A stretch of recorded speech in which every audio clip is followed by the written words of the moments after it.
મિત્રો, આજની વાર્તામાં તમારું સ્વાગત છે. પરંતુ વાર્તા શરૂ કરતા પહેલા કોમેન્ટ કરીને અમને જરૂર જણાવો કે તમે અમારા વિડીયો ક્યાંથી જોઈ રહ્યા છો. અને હા, વિડીયોને લાઇક કરવાનું અને ચેનલને સબસ્ક્રાઇબ કરવાનું ભૂલતા નહીં.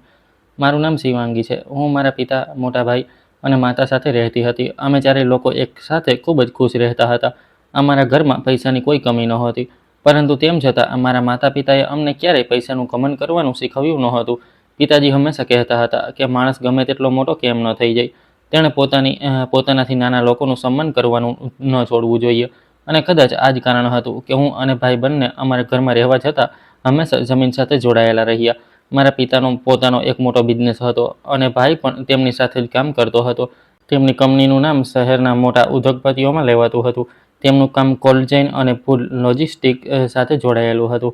એટલે કે અલગ અલગ શહેરોમાં ખાવા પીવાની ચીજો અને જલ્દી બગડી જાય તેવો સામાન તેમની કંપનીના નિયંત્રિત તાપમાનવાળા વાહનો અને સ્ટોરેજ મારફતે એક જગ્યાએથી બીજી જગ્યાએ પહોંચાડવામાં આવતો હતો. તેમની કંપની પાસે શહેરની બહાર એક ઘણું મોટું વેરહાઉસ હતું, જ્યાં અલગ અલગ પ્રકારનો સામાન સુરક્ષિત રીતે રાખવામાં આવતો હતો અને ત્યાંથી જરૂરિયાત મુજબ અલગ અલગ શહેરોમાં મોકલવામાં આવતો હતો. કંપનીમાં ઘણા બધા કર્મચારીઓ કામ કરતા હતા. કોઈનું કામ ગાડી ચલાવવાનું હતું, તો કોઈ વેરહાઉસમાં સામાનની એન્ટ્રી કરતું હતું, કોઈ એકાઉન્ટ્સ જોતું હતું, તો કોઈ ગ્રાહકો સાથે વાત કરતું હતું.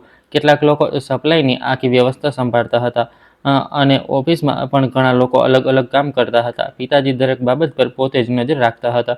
સવારે વહેલા ઓફિસ જતા રહેતા અને ઘણી વખત રાત્રે મોડા ઘરે પાછા ફરતા. પરંતુ ભલે કામ ગમે તેટલું વધારે હોય, તેઓ ઘરે આવીને અમારા બધા સાથે જમવાનું ચોક્કસ જમતા હતા. તેમના માટે પરિવાર સૌથી વધુ મહત્વનો હતો. પિતાજી અવારનવાર કહેતા હતા કે બિઝનેસ ગમે તેટલો મોટો થઈ જાય, પણ જો ઘરના લોકો માટે સમય જ ન બચે તો તે સફળતાનો કોઈ અર્થ નથી. ભાઈએ પણ કોલેજનો અભ્યાસ પૂરો કર્યા પછી પિતાજી સાથે બિઝનેસ સંભાળવાનું શરૂ કરી દીધું હતું. શરૂઆતમાં તેને કંપની વિશે વધારે જાણકારી નહોતી, પરંતુ પિતાજી તેને ધીમે ધીમે દરેક કામ સમજાવતા ગયા. તેઓ ક્યારેક તેને વેરહાઉસ લઈ જતા, ક્યારેક ઓફિસમાં બેસાડીને કર્મચારીઓ સાથે મુલાકાત કરાવતા અને ક્યારેક મોટા ગ્રાહકો સાથે થતી મિટિંગોમાં પોતાની સાથે રાખતા હતા. ભાઈ પણ કામ શીખવામાં ખૂબ મન પરોવતો હતો અને થોડા જ વર્ષોમાં તે પિતાજીનો સૌથી વિશ્વાસુ માણસ બની ગયો હતો. પિતાજી તેના પર ખૂબ ભરોસો કરતા હતા અને ઘણા જરૂરી કામ તેના માથે છોડી દીધા હતા. ઘરમાં પણ બંને વચ્ચે ખૂબ સારો મેળ રહેતો હતો. હું જ્યારે પણ ભણીને થાકી જતી ત્યારે ભાઈ મારા રૂમમાં આવીને કહેતો કે ચાલ થોડો બ્રેક લઈ લે, અને હું તેને કહેતી કે પહેલાં મને આ પ્રકરણ પૂરું કરવા દે, પછી વાત કરું છું. તો તે હસીને કહેતો કે તું ભણવામાં એટલી ખોવાઈ જાય છે કે એક દિવસ ચોપડી લઈને જ ઓફિસ પહોંચી જઈશ. માતા અમારા બંનેની વાતો સાંભળીને હસતી રહેતી અને પિતાજી પણ અમને જોઈને ખુશ થઈ જતા હતા. અમારું ઘર ખૂબ મોટું હતું, પણ ઘરનું વાતાવરણ હંમેશા શાંતિ અને સુકૂનવાળું રહેતું હતું. સવારે માતાના અવાજથી મારી ઊંઘ ઉડતી હતી અને પછી હું ઝડપથી તૈયાર થઈને ભણવા બેસી જતી, કારણ કે મારું બાળપણથી જ એક સપનું હતું. હું એક સોફ્ટવેર એન્જિનિયર બનવા માંગતી હતી. મને શરૂઆતથી જ કોમ્પ્યુટર અને ટેકનોલોજીમાં ખૂબ રસ હતો. જ્યારે બાકીના બાળકો રમતા હોય ત્યારે પણ ઘણી વખત હું કોમ્પ્યુટર સામે બેસીને નવી નવી વસ્તુઓ શીખવાનો પ્રયત્ન કરતી રહેતી હતી. મને એ જાણવું ગમતું હતું કે કોમ્પ્યુટરની અંદર વસ્તુઓ કેવી રીતે કામ કરે છે, અને કોડની એક નાનકડી લાઈન લખ્યા પછી સ્ક્રીન પર કંઈક બદલાતું જોવા મને ખૂબ ગમતું હતું. ધીમે ધીમે મારો રસ એટલો વધી ગયો કે મેં નક્કી કરી લીધું કે આગળ જઈને હું એક સોફ્ટવેર એન્જિનિયર બનીશ. હું ભણવામાં પણ ઘણી સારી હતી અને જે બાબત મને સમજાતી નહોતી તેને હું છોડતી નહોતી. હું તેને વારંવાર વાંચતી, વિડીયો જોતી, નોટ બનાવતી અને જ્યાં સુધી વાત પૂરેપૂરી સમજાઈ ન જાય ત્યાં સુધી પ્રયત્ન કરતી રહેતી હતી. માતા ઘણી વખત કહેતી કે બેટા થોડો આરામ પણ કરી લે, પરંતુ હું કહેતી કે માં અત્યારે ટોપિક પૂરો કરી લઉં પછી આરામ કરીશ. મારા માતા પિતા મારી મહેનત જોઈને ખૂબ ખુશ થતા હતા. પિતાજીને હંમેશા મારા પર વિશ્વાસ હતો. તેઓ કહેતા હતા કે શિવાંગી, તું જે સપનું જુએ છે તેને પૂરું કરવા માટે મહેનત કરતી રહેજે, એક દિવસ ચોક્કસ સફળ થઈશ. તેમની આ વાત મારા માટે ખૂબ મહત્ત્વ ધરાવતી હતી. હું ઈચ્છતી હતી કે એક દિવસ જ્યારે હું મારો અભ્યાસ પૂરો કરું અને પોતાના પગ પર ઊભી રહી જાઉં, ત્યારે પિતાજીને મારા પર ગર્વ અનુભવાય.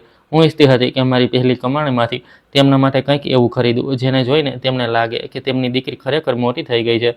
હું રોજ મારું ટાઈમ ટેબલ બનાવીને ચાલતી હતી. સવારે કોલેજનો અભ્યાસ, પછી ઘરે આવીને થોડો આરામ અને ત્યાર પછી કેટલાક કલાકો કોમ્પ્યુટર અને મારા પ્રોજેક્ટ પર કામ કરતી હતી. ક્યારેક રાત ખૂબ મોડી થઈ જતી, પરંતુ મારું મન નહોતું માનતું કે હું મારું કામ વચ્ચે જ અધૂરું છોડી દઉં. મારા ક્લાસમાં પણ બધા જાણતા હતા કે મને ટેકનોલોજીમાં ખૂબ રસ છે અને જ્યારે પણ કોઈ અઘરો સવાલ આવતો ત્યારે ઘણી વખત મારા મિત્રો મારી પાસે મદદ લેવા આવી જતા હતા. મને તેમની મદદ કરવી ગમતી હતી કારણ કે તેનાથી મારો પોતાનો કોન્સેપ્ટ પણ વધુ મજબૂત થતો હતો. મારા માર્ક્સ પણ હંમેશા સારા જ આવતા હતા અને શિક્ષકો પણ મારી મહેનતની પ્રશંસા કરતા હતા. ઘરમાં મારા ભણવા બાબતે કોઈ પણ પ્રકારની રોકટોક નહોતી.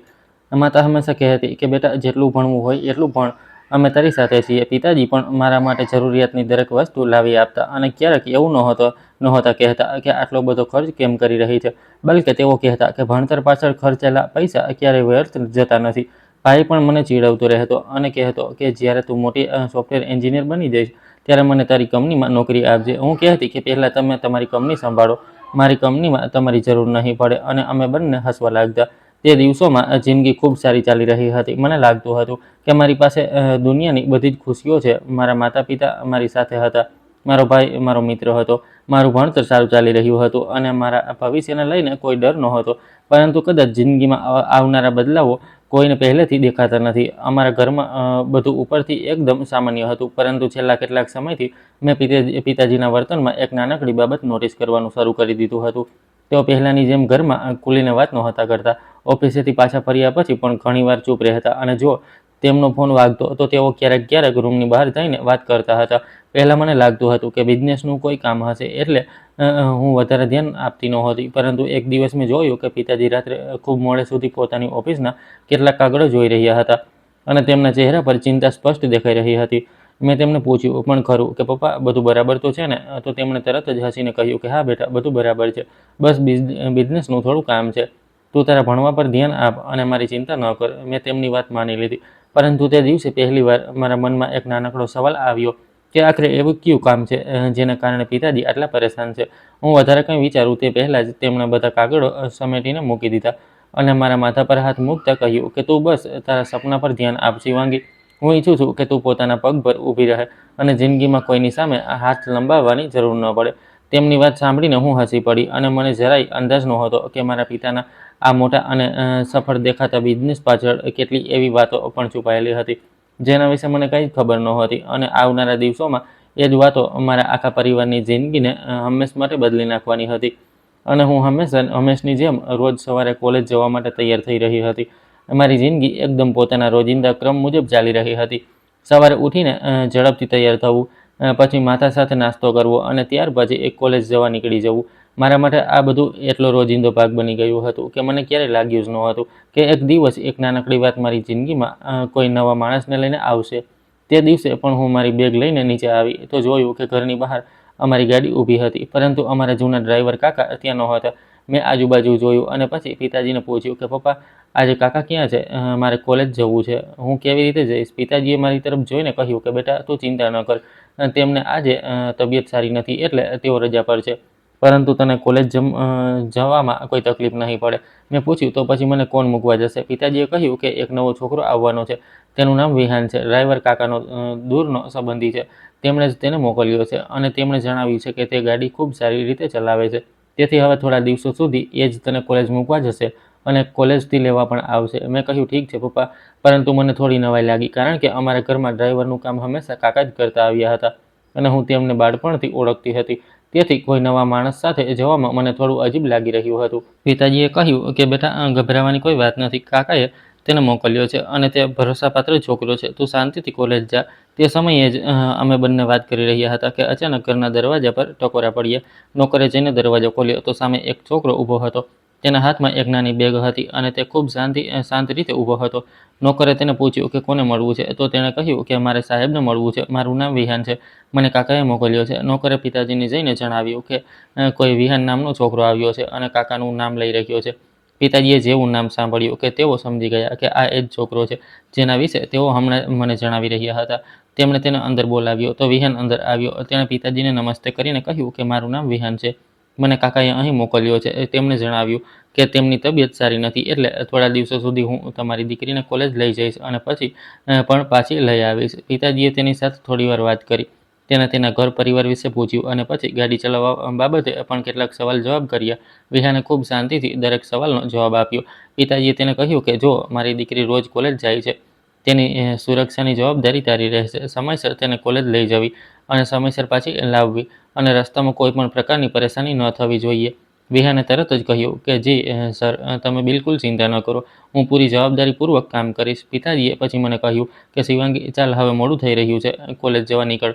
હું પણ મારી બેગ લઈને બહાર આવી ગઈ અને પહેલીવાર મેં વિહાનને સરખી રીતે જોયો. તે દેખાવમાં ઘણો સ્માર્ટ હતો. તેની ઉંમર પણ મારી આસપાસની જ લાગતી હતી. તેના વાળ થોડા વિખરાયેલા હતા, પણ તેના ચહેરા પર એક અલગ જ આત્મવિશ્વાસ હતો અને તેની વાત કરવાની રીત પણ ખૂબ શાંતિ હતી.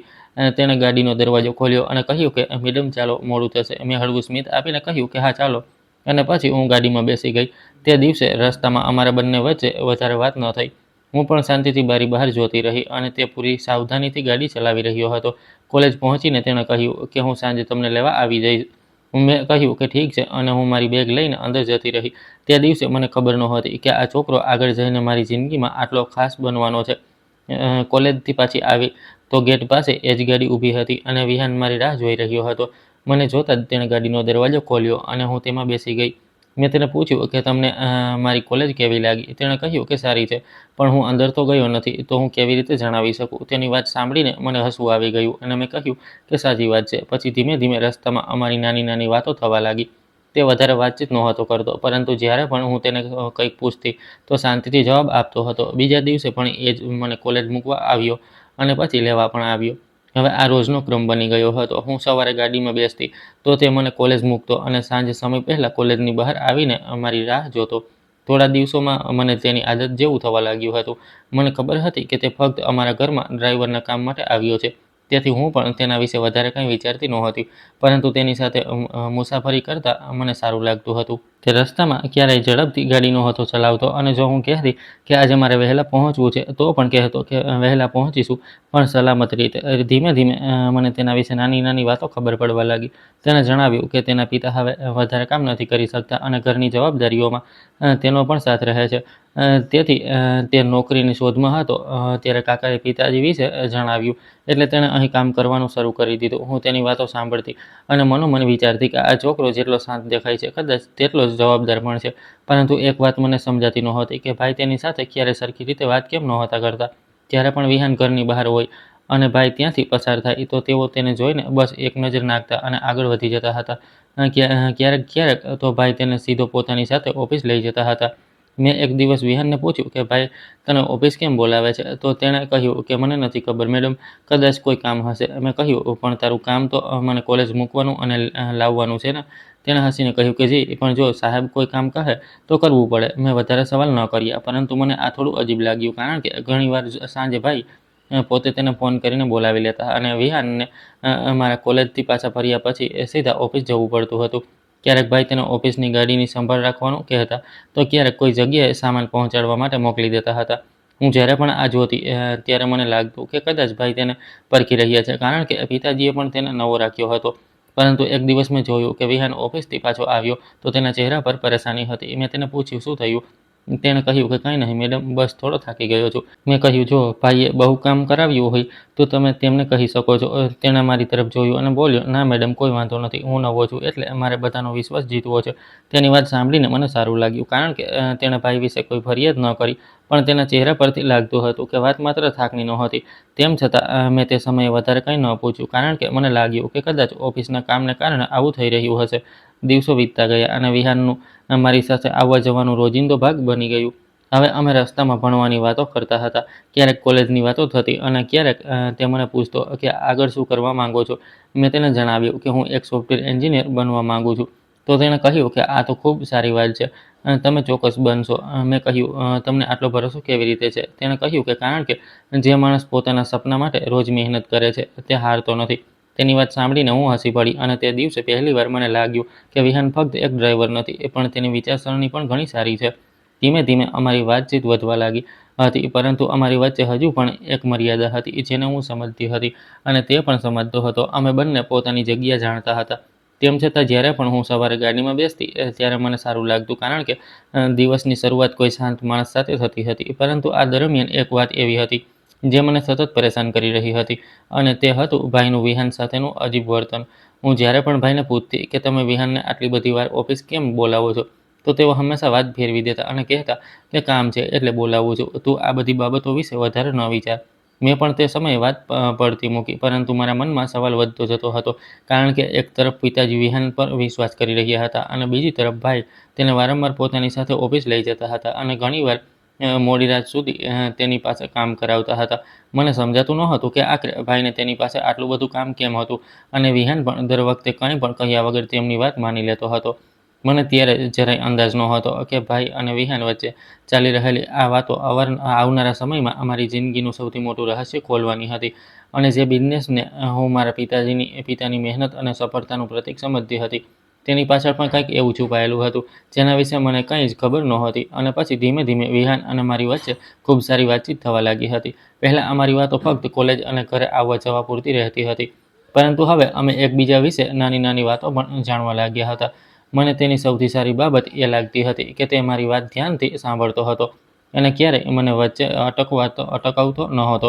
હું તેને મારા ભણવા વિશે જણાવતી, મારા સપના વિશે જણાવતી અને તે હંમેશા મારી હિંમત વધારતો હતો. ઘણીવાર કોલેજથી પાછા ફરતી વખતે હું તેને આખા દિવસની વાતો કહેતી રહેતી અને તે શાંતિથી સાંભળતો રહેતો હતો. પછી કોઈ વાત પર અમે બંને હસવા લાગતા. ધીમે ધીમે મને ખુદ સમજાવવા લાગ્યું હતું કે હું તેને માત્ર પસંદ નથી કરતી, પણ મનોમન તેને ખૂબ ચાહવા પણ લાગી છું. તેની સાથે રહેવાથી મને એક અલગ પ્રકારનો આનંદ મળતો હતો અને જ્યારે તે કોઈ દિવસ મને કોલેજ મૂકવા ન આવતો, તો મને આખો દિવસ અજીબ લાગતું હતું. હું ઘણીવાર મારી જાતને પૂછતી કે આખરે મને તેની સાથે આટલું સારું કેમ લાગે છે, પરંતુ જવાબ મારી પાસે પહેલેથી હતો. હું તેને પ્રેમ કરવા લાગી હતી. એક દિવસ કોલેજથી પાછા ફરતી વખતે અમે બંને રસ્તામાં હતા અને હું ઘણીવારથી મનમાં કંઈક વિચારી રહી હતી.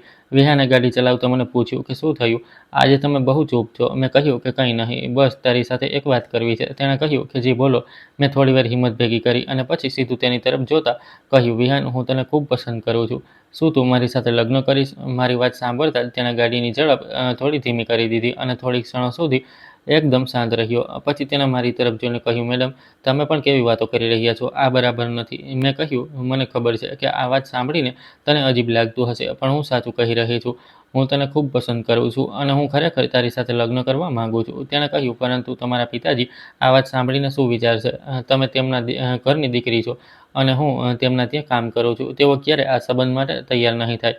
મેં કહ્યું, એ તો પછીની વાત છે. પહેલાં તું મને એ જણાવ કે શું તું મને પસંદ નથી કરતો? તેણે તરત જ કહ્યું કે એવું નથી. તમે પણ મને ખૂબ ગમો છો, પણ હું બસ આ સંબંધને લઈને ડરું છું. મેં કહ્યું, તો પછી તું પાછળ કેમ હટે છે? જો આપણે બંને એકબીજાને પસંદ કરીએ છીએ અને એકબીજા સાથે રહેવા માંગીએ છીએ, તો બાકીની વાતો આપણે મળીને સાંભળી લઈશું. તેણે કંઈ ન કહ્યું. તો મેં તેનો હાથ મારા હાથમાં લઈને કહ્યું કે વિહાન, હું મજાક નથી કરી રહી. હું તને ખરેખર ખૂબ ચાહું છું અને હું તારી સાથે મારી આખી જિંદગી વિતાવવા માંગુ છું. તેણે મારી તરફ જોયું અને ધીમેથી કહ્યું કે હું પણ તમને પસંદ કરું છું, પરંતુ મને ક્યારેય લાગ્યું નહોતું કે તમે મારા માટે આટલું બધું અનુભવો છો. મેં કહ્યું, તો હવે વિચારવાની જરૂર નથી. બસ મને તારો જવાબ આપ. તેણે થોડીવાર હસીને કહ્યું કે જો તમે ખરેખર મારી સાથે રહેવા માંગતા હોવ, તો હું પણ તમને ક્યારેય એકલા નહીં છોડું. તેની વાત સાંભળતા જ મારી ખુશીનો કોઈ પાર ન રહ્યો. મને લાગ્યું જાણે મારી જિંદગીની સૌથી મોટી ખુશી મને મળી ગઈ હોય. મેં તેને કહ્યું, તો પછી પાકું ને? તેણે કહ્યું કે હા, પાકું. અને તે જ ક્ષણે મેં મનોમન નિર્ણય કરી લીધો કે હવે હું મારા પિતાજી સાથે આ સંબંધ વિશે જરૂર વાત કરીશ. મને મારા પિતાજી પર પૂરો વિશ્વાસ હતો, કારણ કે તેઓ મને ખૂબ પ્રેમ કરતા હતા. મને લાગતું હતું કે કદાચ પહેલાં તેમને થોડો ગુસ્સો આવશે, પરંતુ જ્યારે તેઓ મારી ખુશી જોશે ત્યારે ચોક્કસ માની જશે. મને હંમેશાથી લાગતું હતું કે મારા પિતાજી મારી કોઈ પણ ખુશીની વિરુદ્ધ નહીં જાય.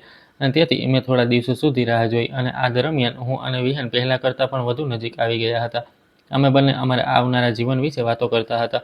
હું તેને જણાવતી હતી કે લગ્ન પછી પણ હું મારો અભ્યાસ પૂરો કરીશ અને સોફ્ટવેર એન્જિનિયર બનવાનું સપનું નહીં છોડું. અને તે કહેતો હતો કે હું તને ભણવાથી ક્યારેય નહીં રોકું, બલ્કે હું તો ઈચ્છું છું કે તું તારું સપનું પૂરું કરે. તેની આ વાત સાંભળીને મારો વિશ્વાસ વધી જતો હતો.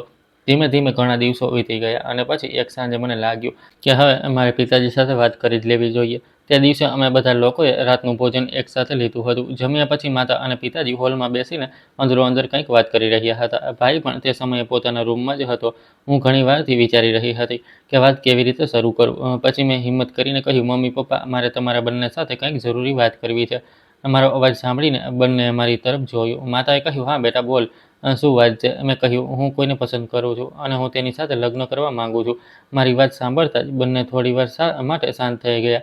પિતાજીએ મારી તરફ જોતા પૂછ્યું, તું કોની વાત કરી રહી છે અને કોની સાથે લગ્ન કરવા માંગે છે? મેં કહ્યું, પપ્પા, એ છોકરો ખૂબ સારો છે, ખૂબ પ્રામાણિક છે અને ખરેખર હું તેને ખૂબ વધારે પસંદ કરું છું. પિતાજીએ ફરી પૂછ્યું, આખરે કોણ છે? તેનું નામ તો જણાવ. મેં ધીમેથી કહ્યું, પપ્પા, તેનું નામ વિહાન છે. આટલું સાંભળતા જ પિતાજીનો ચહેરો અચાનક બદલાઈ ગયો. તેમના ચહેરા પર ગુસ્સો સ્પષ્ટ દેખાવા લાગ્યો. તેમણે મોટેથી કહ્યું, તું આ શું બકવાસ કરી રહી છે? મેં કહ્યું, પપ્પા, હું સાચું કહી રહી છું. હું વિહાનને પ્રેમ કરું છું અને તેની સાથે જ લગ્ન કરવા માંગુ છું. પિતાજીએ કહ્યું કે આખી દુનિયામાં તને શું એક જ એ ડ્રાઈવર મળ્યો હતો? તું મારી દીકરી છે. તને ખબર પણ છે કે તું કયા ઘરમાં જન્મી છે? તું કરોડોની માલકીન છે અને તું આપણા ઘરના ડ્રાઈવર સાથે લગ્ન કરવાની વાત કરી રહી છે? મેં કહ્યું, પપ્પા, મને પૈસા કરતાં વધારે મારી જિંદગીની ખુશી જોઈએ છે અને મને લાગે છે કે વિહાન મારા માટે યોગ્ય માણસ છે. પિતાજીએ કહ્યું કે તને અત્યારે કંઈ સમજાતું નથી. આ ફક્ત એક ઉંમરનો જોશ છે. થોડા દિવસો પછી તને ખુદ સમજાઈ જશે કે તે કેટલી મોટી ભૂલ કરી છે. મેં કહ્યું, પપ્પા, આ કોઈ ભૂલ નથી. હું તેને ઘણા સમયથી ઓળખું છું અને મેં સમજી વિચારીને જ આ નિર્ણય લીધો છે. તે સમયે જ ભાઈ પણ હોલમાં આવી ગયા અને તેમણે પૂછ્યું કે શું થયું છે? આટલો બધો અવાજ કેમ થઈ રહ્યો છે? પિતાજીએ ગુસ્સામાં તેમને બધી વાત જણાવી દીધી. ભાઈએ મારી તરફ જોયું અને મારી વાત સમજ્યા વગર મારા પર બૂમો પાડવા લાગ્યા. તેમણે કહ્યું, શિવાંગી, તારું મગજ ખરાબ થઈ ગયું છે કે શું? મેં કહ્યું, રાઘવભાઈ, હું મમ્મી પપ્પા સાથે વાત કરી રહી છું. તમે વચ્ચે ન બોલો. મારી વાત પૂરી થવા દો. પરંતુ ભાઈ વધુ ગુસ્સે થઈ ગયા અને તેમણે ગુસ્સામાં મારા મોઢા પર એક તમાચો મારી દીધો. હું થોડી ક્ષણો માટે એકદમ શાંત થઈ ગઈ. મને વિશ્વાસ જ ન થયો કે જે ભાઈએ બાળપણથી હંમેશા મને સંભાળી હતી, આજે તેણે જ મારા પર હાથ ઉપાડી લીધો. મારી આંખોમાં આંસુ આવી ગયા, પરંતુ મેં મારી જાતને સંભાળી અને કહ્યું, રાઘવભાઈ, તમે મને મારી શકો છો, પણ મારા નિર્ણયને બદલી શકતા નથી. હું ખરેખર વિહાનને પ્રેમ કરું છું અને હું તેના વગર નથી રહી શકતી. ભાઈએ કહ્યું, જો તને આટલો જ પ્રેમ હોય તો જા તેની સાથે અને ફરી ક્યારેય આ ઘર તરફ પાછું વળીને ન જોતી. પિતાજીએ પણ ગુસ્સામાં કહ્યું કે જો તારે તેની સાથે જ રહેવું હોય તો આજ પછી તું અમારા માટે કંઈ નથી. તારે આ ઘર સાથેના બધા સંબંધો ખતમ કરવા પડશે અને યાદ રાખજે, આ ઘરની સંપત્તિમાં તારો કોઈ હિસ્સો નહીં હોય. મેં પિતાજી તરફ જોયું અને કહ્યું કે મને તમારી સંપત્તિ નથી જોઈતી, પપ્પા. મને બસ તમારા આશીર્વાદ જોઈતા હતા. પરંતુ જો એ પણ ન મળી શકે તો હું પૈસા વગર પણ મારી જિંદગી શરૂ કરી લઈશ. હું વિહાન સાથે રહીશ અને મારી એક નવી દુનિયા બનાવીશ. માતા અત્યાર સુધી શાંત બેઠી હતી. તેમની આંખોમાં પણ આંસુ હતા, પરંતુ તેઓ પિતાજી સામે કંઈ બોલી શકતી નહોતી. હું તેમની પાસે ગઈ અને તેમનો હાથ પકડીને કહ્યું, મમ્મી, તમે ચિંતા ન કરશો, હું ઠીક રહીશ. માતાએ મને ગળે લગાવી લીધી અને રડતા રડતા કહ્યું, બેટા, મને માફ કરી દેજે. હું તારા માટે કંઈ નથી કરી શકતી. મેં કહ્યું, મમ્મી, એમાં તમારો કોઈ વાંક નથી. બસ તમે તમારું ધ્યાન રાખજો. આ પછી મેં મારા રૂમમાં જઈને કેટલાક કપડાં અને મારી જરૂરિયાતોનો થોડો સામાન એક બેગમાં મૂક્યો. મેં મારી ચોપડીઓ પણ સાથે રાખવાનું વિચાર્યું, કારણ કે હું મારું ભણતર કોઈ પણ સંજોગોમાં છોડવા માંગતી નહોતી. જ્યારે હું નીચે આવી ત્યારે આખા ઘરમાં એક અજીબ શાંતિ છવાયેલી હતી. મેં એકવાર મારા ઘર તરફ જોયું, એ જ ઘર જ્યાં મેં મારા બાળપણ વિતાવ્યું હતું, એ જ દિવાલો, એ જ રૂમ, એ જ લોકો. પરંતુ આજે બધું કેટલું બદલાઈ ગયું હતું. હું ઈચ્છતી હતી કે પિતાજી મને રોકી લે, પરંતુ તેમણે મારી તરફ જોયું પણ નહીં. ભાઈ પણ બીજી બાજુ ઊભો હતો અને તેની આંખોમાં મારા માટે માત્ર ગુસ્સો હતો. મેં છેલ્લી વાર માતા તરફ જોયું અને પછી ઘરની બહાર નીકળી ગઈ. મારા પગલાં ભારે હતા, પણ મેં પાછળ વળીને ન જોયું, કારણ કે મને ડર હતો કે જો મેં એકવાર પાછળ જોયું તો કદાચ હું મારો નિર્ણય બદલી નાખીશ. બહાર વિહાન મારી રાહ જોઈ રહ્યો હતો. તેણે મને જોઈ તો તરત જ મારી પાસે આવ્યો અને મારી બેગ પોતાના હાથમાં લઈ લીધી. તેણે પૂછ્યું, બધું બરાબર છે? મેં બસ એટલું જ કહ્યું કે હવે હું તારી સાથે છું અને મને કોઈ વસ્તુની જરૂર નથી. તેણે મારી આંખોમાં આંસુ જોયા તો કંઈ ન પૂછ્યું, બસ મારી સાથે ચાલી નીકળ્યો. વિહાન મને શહેરની એક નાની વસ્તીમાં લઈ ગયો, જ્યાં એક નાનકડું ઘર હતું. ઘર બહુ મોટું નહોતું, પણ ચોખ્ખું હતું. તેણે દરવાજો ખોલ્યો અને કહ્યું કે આ આપણું ઘર છે. હું થોડી ક્ષણો સુધી તે નાનકડા ઘરને જોતી રહી. મારા મનમાં એક તરફ મારા જૂના ઘરની યાદો હતી અને બીજી તરફ એક નવી જિંદગી મારી સામે ઊભી હતી. વિહાને મારા માટે પાણી લાવી આપ્યું અને કહ્યું કે તું થાકી ગઈ હોઈશ, થોડો આરામ કરી લે. મેં કહ્યું કે તું મારી સાથે આટલો સારો વ્યવહાર કેમ કરી રહ્યો છે? હું પણ તો હવે તારી જેમ એક સામાન્ય છોકરી છું. તેણે હસીને કહ્યું કે મારા માટે તું હંમેશા ખાસ રહીશ. મેં તેની તરફ જોયું અને મનોમન વિચાર્યું કે કદાચ હવે મારે આ પ્રકારની જિંદગી જીવવી પડશે, જ્યાં ન મોટું ઘર હશે, ન ઘણા પૈસા હશે અને ન તો એ બધી સુખ સુવિધાઓ હશે જેની મને બાળપણથી આદત હતી. પરંતુ મારી પાસે વિહાન હતો અને મને આજ સૌથી મોટી ખુશી લાગતી હતી. મેં મારી જાતને કહ્યું કે ભલે આગળ ગમે તેટલી મુશ્કેલીઓ આવે, હું મારો અભ્યાસ પૂરો કરીશ, મારું સપનું પૂરું કરીશ અને વિહાન સાથે મળીને મારી જિંદગીની મારી રીતે ઘડીશ. મને ખબર નહોતી કે જે પ્રેમને હું મારી જિંદગીની સૌથી મોટી ખુશી સમજી રહી હતી, તેની પાછળ પણ કેટલાક એવા સત્યો છુપાયેલા હતા જેનાથી હું સંપૂર્ણપણે અજાણ હતી. અને આવનારો સમય મારી આ નવી જિંદગીની અસલી તસવીર મારી સામે રજૂ કરવાનો હતો. અને પછી હું વિહાન પાસે જઈને બેસી ગઈ.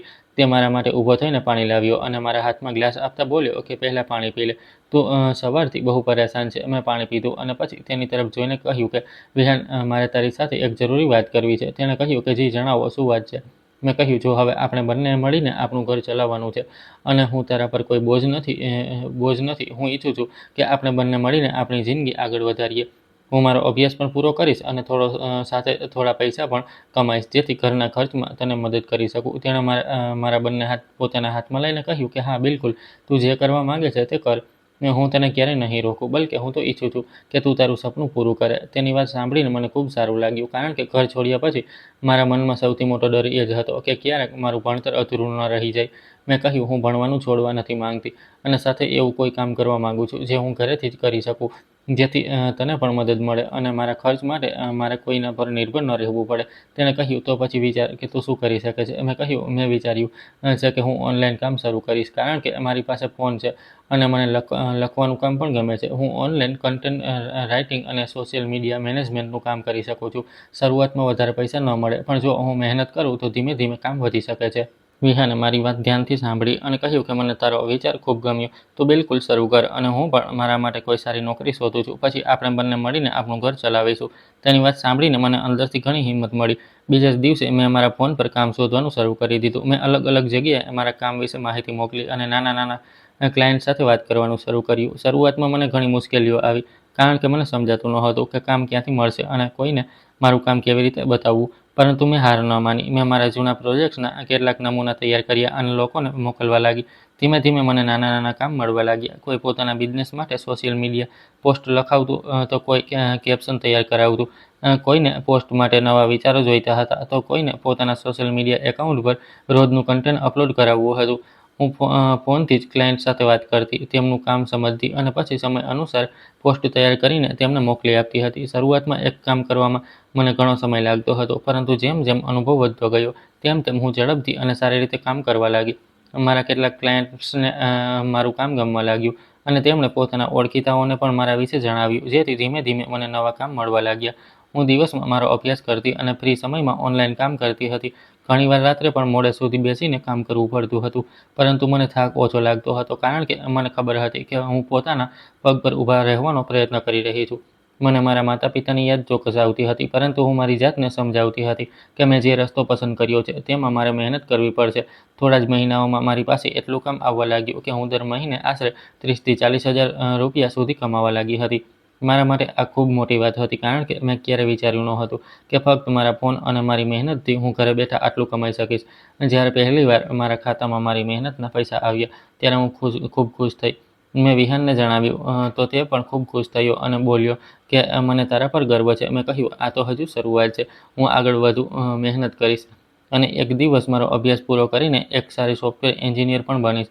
તેણે કહ્યું કે મને તારા પર પૂરો ભરોસો છે કે તું તારું સપનું ચોક્કસ પૂરું કરીશ. વિહાનની વાતો સાંભળીને મને લાગતું હતું કે મેં સાચા માણસ પર વિશ્વાસ કર્યો છે. તે મારી દરેક વાત ધ્યાનથી સાંભળતો અને જ્યારે પણ હું કોઈ કામને લઈને પરેશાન થતી તો મને સલાહ આપતો હતો. ઘણીવાર મને કોઈ ક્લાયન્ટ સાથે કામ કરવામાં મુશ્કેલી પડતી, તો હું તેની સાથે વાત કરતી અને તે પોતાની રીતે મને સમજાવતો કે કેવી રીતે શાંત રહીને વાત કરવી જોઈએ અને કેવી રીતે કામ સમયસર પૂરું કરવું જોઈએ. મને તેની આ વાતો ગમતી હતી અને મને લાગતું હતું કે અમે બંને ખરેખર એકબીજાનો સહારો બની ચૂક્યા છીએ. આ દરમિયાન વિહાન પણ પોતાના માટે નોકરી શોધવા લાગ્યો હતો. થોડા દિવસોના પ્રયત્ન પછી તેને કપડાના એક શોરૂમમાં સારી નોકરી મળી ગઈ હતી. તેણે મને જણાવ્યું, તો હું પણ ખૂબ ખુશ થઈ. મેં કહ્યું, હવે તો આપણી જિંદગી વધુ સારી થઈ જશે. તેણે કહ્યું કે હા, હવે આપણે બંને મળીને આપણું ઘર સારી રીતે ચલાવી શકીશું. અમે અમારા લગ્ન પણ કરી લીધા હતા, અને એ પણ પોતાની મરજીથી. અમે કોર્ટમાં જઈને કોર્ટ મેરેજ કર્યા હતા. તે દિવસે અમારી પાસે કોઈ મોટી પાર્ટી કરવાના પૈસા નહોતા, પણ તેમ છતાં હું ખૂબ ખુશ હતી, કારણ કે મને લાગતું હતું કે હવે હું અને વિહાન હંમેશા સાથે રહીશું.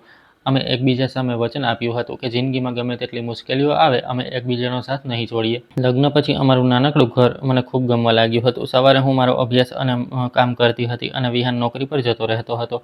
અને સાંજે જ્યારે તે પાછો આવતો, ત્યારે અમે બંને સાથે બેસીને જમતા અને આખા દિવસની વાતો કરતા. શરૂઆતમાં બધું ખૂબ સારું ચાલી રહ્યું હતું, પરંતુ થોડા સમય પછી મેં નોંધ્યું કે વિહાન અવારનવાર મને ઘરે મોડો આવવા લાગ્યો હતો. પહેલાં જ્યારે તે મોડો આવતો, ત્યારે મને પોતે જ ફોન કરીને જણાવી દેતો કે આજે દુકાને કામ વધારે છે એટલે મોડું થશે, પરંતુ ધીમે ધીમે તેણે ફોન કરવાનું પણ ઓછું કરી દીધું.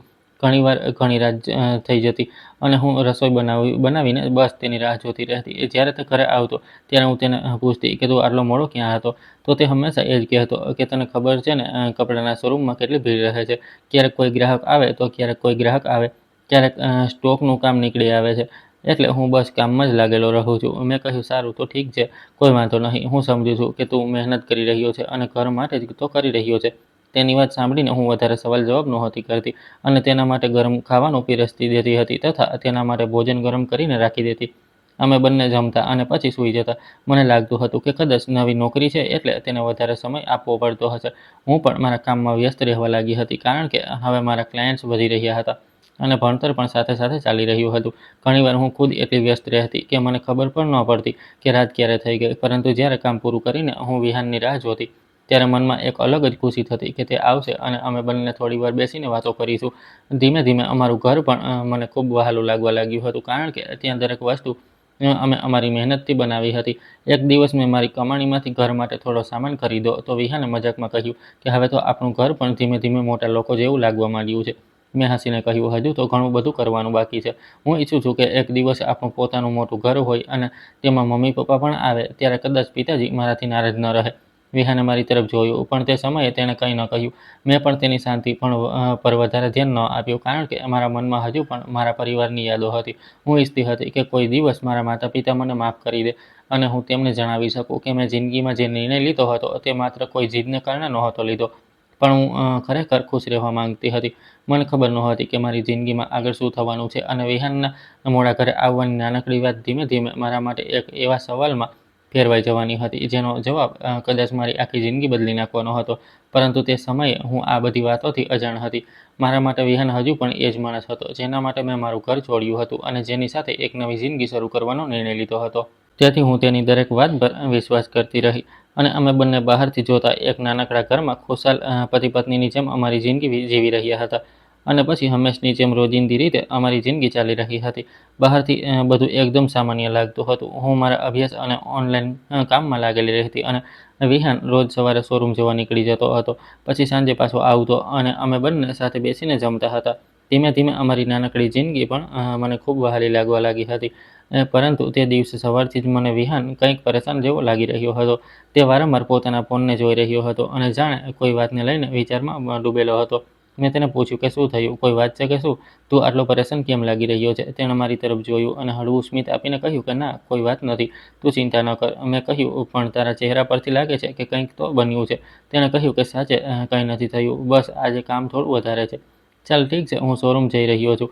તું તારું ખાવાનું સમયસર ખાઈ લેજે અને બની શકે કે મને રાત્રે આવતા આવતા મોડું થઈ જાય. મેં કહ્યું ઠીક છે, પણ જો મોડું થાય તો મને ફોન ચોક્કસ કરી દેજે. તેણે મારી તરફ જોયું અને કહ્યું કે હા, જરૂર કરીશ. પછી તેણે પોતાની બેગ ઉપાડી અને ઘરની બહાર નીકળી ગયો. હું દરવાજા સુધી તેને મૂકવા આવી અને જ્યાં સુધી તે શેરીમાંથી બહાર ન નીકળી ગયો ત્યાં સુધી હું ત્યાં જ ઊભી રહી. તેના ગયા પછી હું પાછી રૂમમાં આવી અને પોતાના કામમાં લાગી ગઈ. તે દિવસે મારી પાસે પણ ઘણું કામ હતું, તેથી હું સવારથી પોતાના ફોન પર અને લેપટોપમાં લાગેલી રહી. એક ક્લાયન્ટનું કામ પૂરું કરવાનું હતું, પછી બીજા ક્લાયન્ટ માટે પોસ્ટ તૈયાર કરવાની હતી અને સાથે જ પોતાનો અભ્યાસ પણ કરવાનો હતો. તેથી મારું ધ્યાન થોડા સમય સુધી વિહાન તરફ ન ગયું. પરંતુ જેમ જેમ સાંજ થવા લાગી તેમ તેમ મને તેનો વિચાર આવવા લાગ્યો. મેં વિચાર્યું, આજે તે સવારથી જ પરેશાન હતો, કદાચ શોરૂમમાં વધારે કામ હશે. મેં તેના માટે રસોઈ બનાવી અને પછી તેની રાહ જોવા લાગી. ધીમે ધીમે સાંજ વીતી ગઈ અને રાત થઈ ગઈ, પણ વિહાન હજુ સુધી ઘરે પાછો ન આવ્યો. મેં વિચાર્યું, કદાચ આજે સાચે જ કામ વધારે હશે એટલે મોડું થઈ રહ્યું હશે. મેં તેને ફોન કર્યો પરંતુ તેનો ફોન પણ હવે સ્વિચ ઓફ આવતો હતો. પહેલાં તો મેં વિચાર્યું કદાચ ફોનની બેટરી પૂરી થઈ ગઈ હશે. મેં થોડીવાર પછી ફરીથી ફોન કર્યો, પરંતુ આ વખતે પણ ફોન બંધ હતો. હવે મારા મનમાં હળવી ચિંતા થવા લાગી. મેં મારી જાતને સમજાવી કે કારણ વગર પરેશાન થવાની જરૂર નથી. કદાચ શોરૂમમાં કામ વધારે હશે કે ફોનની બેટરી પૂરી થઈ ગઈ હશે. પરંતુ રાત વધતી ગઈ અને મારી બેચેની પણ વધતી ચાલી ગઈ. હું વારંવાર દરવાજા તરફ જોતી અને વિચારતી કે હમણાં વિહાન આવશે, પરંતુ ઘણીવાર સુધી દરવાજો ન ખુલ્યો. મેં ભોજન ઢાંકીને મૂકી દીધું અને પાછી સોફા પર બેસીને તેની રાહ જોવા લાગી. રાતના ઘણો સમય વીતી ચૂક્યો હતો પરંતુ તેની કોઈ ભાળ નહોતી. મેં ઘણીવાર તેનો નંબર જોડ્યો પણ દર વખતે તે એ જ જવાબ આવતો કે ફોન બંધ છે. હવે મને સાચે ડર લાગવા માંડ્યો હતો. મારા મનમાં જાત જાતના વિચારો આવવા લાગ્યા હતા. હું વિચારી રહી હતી કે ક્યાંક તેનો અકસ્માત તો નહીં થઈ ગયો હોય, ક્યાંક તેની સાથે કંઈ ખોટું તો નથી થયું ને? તે આખરે આટલા મોડા સુધી કોઈ ક્યાં હોઈ શકે? હું મારી જાતને સમજાવતી કે એવું કંઈ નહીં થયું હોય, પરંતુ દિલ કોઈ વાત માનવા તૈયાર જ નહોતું. હું આખી રાત સરખી રીતે ઊંઘી ન શકી. ક્યારેક દરવાજા પાસે જઈને બહાર જોતી, ક્યારેક ફોન હાથમાં લઈને તેનો નંબર જોડતી અને ક્યારેક ઈશ્વરને બસ એ જ પ્રાર્થના કરતી કે વિહાન જ્યાં પણ હોય સારો હોય અને ઝડપથી ઘરે પાછો આવી જાય. રાત ક્યારે પૂરી થઈ ગઈ મને ખબર જ ન પડી. સવારનો સૂરજ ઉગી નીકળ્યો પરંતુ વિહાન હજુ સુધી નહોતો આવ્યો. હું પૂરી રીતે થાકી ગઈ હતી, પણ તેમ છતાં અમારી આંખોમાં ઊંઘ નહોતી. હું ઘરના ગેટ પાસે ઊભા રહીને રસ્તા તરફ જોઈ રહી હતી. મને આવતી દરેક ગાડીમાં લાગતું કે કદાચ વિહાન આવ્યો છે, પણ દર વખતે મારી આશા તૂટી જતી હતી. હું પાછી અંદર આવી અને સોફા પર બેસી ગઈ. મારું માથું ખૂબ ભારે થઈ રહ્યું હતું અને આંખો પણ મીચાવા લાગી હતી. કદાચ આખી રાત જાગવાના કારણે અચાનક મારી આંખ મળી ગઈ. તે સમયે જ થોડીવાર પછી ઘરની બેલ વાગી. બેલનો અવાજ સાંભળતા જ મારી આંખ ખુલી ગઈ અને હું તરત જ ઉઠીને દરવાજા તરફ દોડી.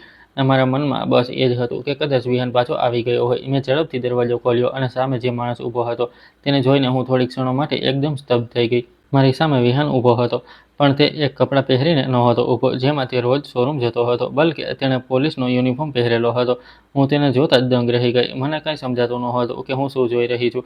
મારા પગ નીચેથી જાણે જમીન સરકી ગઈ. મેં તેની તરફ જોતા કહ્યું, વિહાન, તું પોલીસના યુનિફોર્મમાં શું વાત છે? તું મારી સાથે કોઈ મજાક કરી રહ્યો છે કે શું?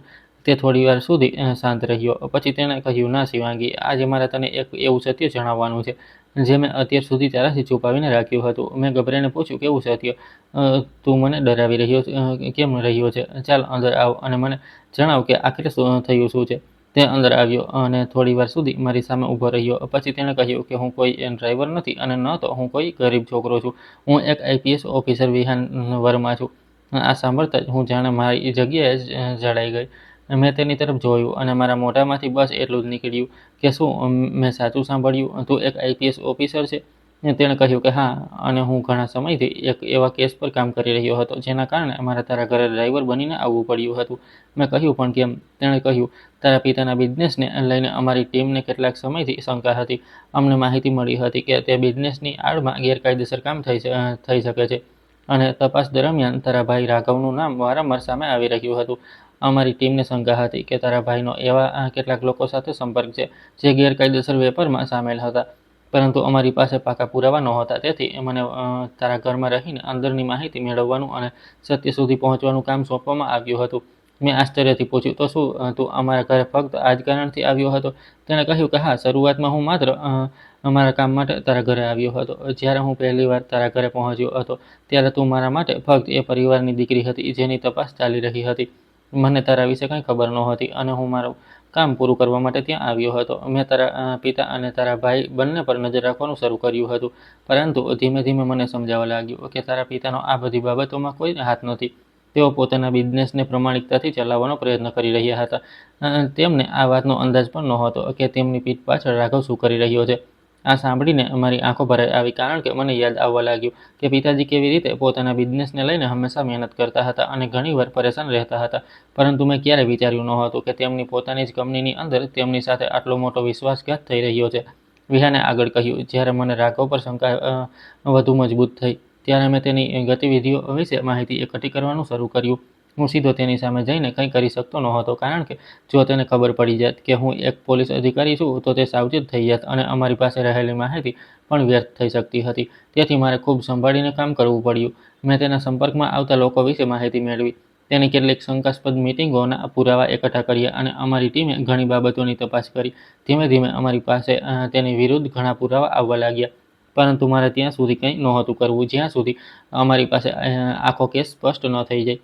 મેં પૂછ્યું, પણ ભાઈને શંકા ન ગઈ કે તું પોલીસવાળો છે? તેણે કહ્યું, ના, કારણ કે હું સતત એ જ ભૂમિકા ભજવી રહ્યો હતો જે બધાને દેખાઈ રહી હતી. હું તને કોલેજ લઈ જતો હતો અને પાછી લાવતો હતો અને ક્યારેક ક્યારેક રાઘવ મને ઓફિસના કામ માટે બોલાવી લેતો હતો. એ દરમિયાન મને તેની પ્રવૃત્તિઓ વિશે માહિતી એકઠી કરવાની તક મળતી હતી. મેં કહ્યું, તો જ્યારે તું મને કોલેજ મૂકવા આવતો હતો ત્યારે પણ તું તારું કામ કરી રહ્યો હતો? તેણે કહ્યું, શરૂઆતમાં હા, પરંતુ પછીથી બધું બદલાઈ ગયું. મેં પૂછ્યું, કેવી રીતે? તેણે મારી તરફ જોઈને કહ્યું, કારણ કે ધીમે ધીમે મારી નજરો સામે તું માત્ર તે ઘરની દીકરી ન રહી, તું મારા માટે એક એવી વ્યક્તિ બની ગઈ જેની મને સાચે જ પરવા થવા લાગી. હું તારી સાથે સમય વિતાવવો, તારું ભણતર, તારા સપના અને તારી વિચારસરણી સમજવા લાગ્યો હતો અને મને ખબર જ ન પડી કે ક્યારે હું તને પસંદ કરવા લાગ્યો. મેં તેની તરફ જોયું તો મારા મનમાં પણ તે સમયની બધી વાતો ઘૂમવા લાગી જ્યારે મેં પહેલીવાર તેને મારા દિલની વાત કહી હતી. વિહાને કહ્યું, મેં વિચાર્યું હતું કે જ્યાં સુધી મારું કામ પૂરું ન થઈ જાય ત્યાં સુધી હું તને કંઈ નહીં જણાવું, પરંતુ તે પહેલાં જ તે મારી સાથે લગ્નની વાત કરી દીધી અને હું મારી જાતને રોકી જ ન શક્યો. મેં પણ તને મારા દિલની વાત કહી દીધી, પરંતુ તે પછી જે થયું તેની મને અપેક્ષા નહોતી. મેં કહ્યું, તું મારા માટે ઘર છોડવા તૈયાર થઈ ગયો? તેણે કહ્યું, હું તને એકલી છોડવા નહોતો માંગતો, પરંતુ સાથે જ હું એ પણ ઈચ્છતો હતો કે મારું કામ પહેલાં પૂરું થઈ જાય. તેથી હું તને તે નાનકડા ઘરમાં લઈને આવ્યો હતો જે મારું પોતાનું ઘર નહોતું. મેં થોડા સમય માટે તેને ભાડે લીધું હતું જેથી જ્યાં સુધી તપાસ પૂરી ન થાય ત્યાં સુધી આપણે ત્યાં સુરક્ષિત રહી શકીએ. હું તેની વાતો સાંભળીને એકદમ ચૂપ રહી. મને એવું લાગી રહ્યું હતું જાણે મારી જિંદગીની બધી જૂની વાતો મારી સામે એકસાથે ઘૂમી રહી હોય. મેં તેને પૂછ્યું, પણ તે મને પહેલાં કેમ ન જણાવ્યું? તેણે કહ્યું, કારણ કે જો હું તને પહેલાં જણાવી દેત તો તારો જીવ પણ જોખમમાં મુકાઈ શકત અને મારા આખા કામ પર અસર પડી શકત. હું ઈચ્છતો હતો કે પહેલાં તારા ભાઈ વિરુદ્ધ પાકા પુરાવા મળે અને ત્યાર પછી તને બધું સત્ય જણાવવું. પરંતુ પરિસ્થિતિ એવી બની ગઈ કે મારે આજે આખી ટીમ સાથે કાર્યવાહી કરવી પડી. રાઘવ બહારના કેટલાક લોકો સાથે એક મોટી ડીલ કરવાનો હતો. અમારી ટીમ પહેલેથી તૈયાર હતી. જેવો અમને પાકો વિશ્વાસ થયો કે અમારી પાસે જરૂરી પુરાવા છે, અમે કાર્યવાહી કરી અને રાઘવની ધરપકડ કરી લેવામાં આવી. આ જ કારણે હું આખી રાત તારી પાસે ન આવી શક્યો. મેં આખી રાત તેનો સંપર્ક કરવાનો પ્રયાસ કર્યો હતો, પણ તેનો ફોન બંધ હતો અને હવે મને સમજાઈ રહ્યું હતું કે તે ક્યાં હતો અને કેમ નહોતો આવી શક્યો. મારી આંખોમાંથી આંસુ વહેવા લાગ્યા. મેં કહ્યું, વિહાન, મને તારા પર ગુસ્સો પણ આવી રહ્યો છે, કારણ કે તે મારાથી આટલી મોટી વાત છુપાવી, પરંતુ મને એ પણ સમજાઈ રહ્યું છે કે તે આવું કેમ કર્યું. તેણે કહ્યું, મને માફ કરી દે શિવાંગી, મારો હેતુ તને છેતરવાનો નહોતો.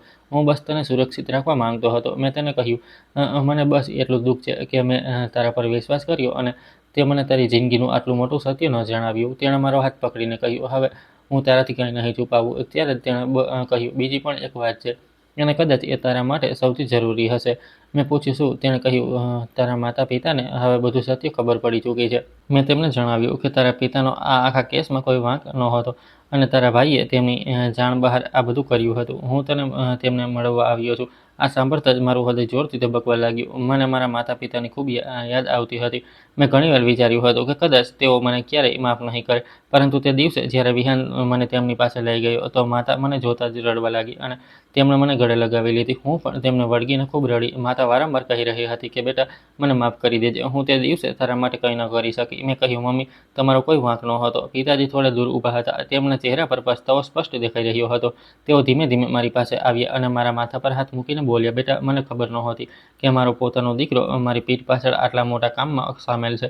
મને હંમેશા લાગતું હતું કે હું મારા પરિવાર અને બિઝનેસને સંભાળી રહ્યો છું, પરંતુ મને આ વાતનો જરાય અંદાજ નહોતો કે મારા વિશ્વાસનો ખોટો ફાયદો ઉઠાવવામાં આવી રહ્યો છે. મેં પિતાજીને ગળે લગાવી લીધા અને આટલા સમયથી મારી અંદર જે દર્દ હતું તે જાણે બહાર નીકળી ગયું. રાઘવને તેના કેટલાક કામની કાયદાકીય સજા મળી રહી હતી અને આ વખતે પિતાજીએ સ્પષ્ટ કહી દીધું હતું કે તેના કાર્યની જવાબદારી તે પોતે જ ઉઠાવશે. વિહાનની તપાસને કારણે બધું સત્ય બધાની સામે આવી ગયું અને પિતાજી પર લાગેલી શંકા પણ દૂર થઈ ગઈ. મને પણ સમજાયું કે જે ઘરમાંથી હું ગુસ્સામાં નીકળી ગઈ હતી ત્યાં ઘણું બધું એવું હતું જે હું જાણતી જ નહોતી. હું મારા માતા પિતા સાથે પાછી રહેવા લાગી અને વિહાન પણ હવે મારી સામે પોતાના અસલી રૂપમાં હતો. અમે બંને અમારી જિંદગીને ફરીથી નવી રીતે શરૂ કરી. હવે મારા માટે તે ફક્ત એ છોકરો નહોતો જેને હું પ્રેમ કરતી હતી, બલ્કે તે એક એવો માણસ હતો જેણે પોતાના કામની વચ્ચે મારી સુરક્ષા અને મારા સપનાની ચિંતા કરી હતી. મેં મારો અભ્યાસ ફરીથી પૂરી મહેનતથી શરૂ કરી દીધો અને મારું ઓનલાઈન કામ પણ ચાલુ રાખ્યું. પિતાજીએ પણ મને ક્યારેક કામ કરવાની ન રોકી અને માતા મારા માટે પહેલાંની જેમ રસોઈ બનાવીને મારી રાહ જોતી હતી. ઘરમાં ઘણું બધું બદલાઈ ચૂક્યું હતું, પરંતુ ધીમે ધીમે બધું ઠીક થવા લાગ્યું અને સૌથી મોટી વાત એ હતી કે હવે અમારા પરિવાર વચ્ચે કોઈ જૂઠું નહોતું.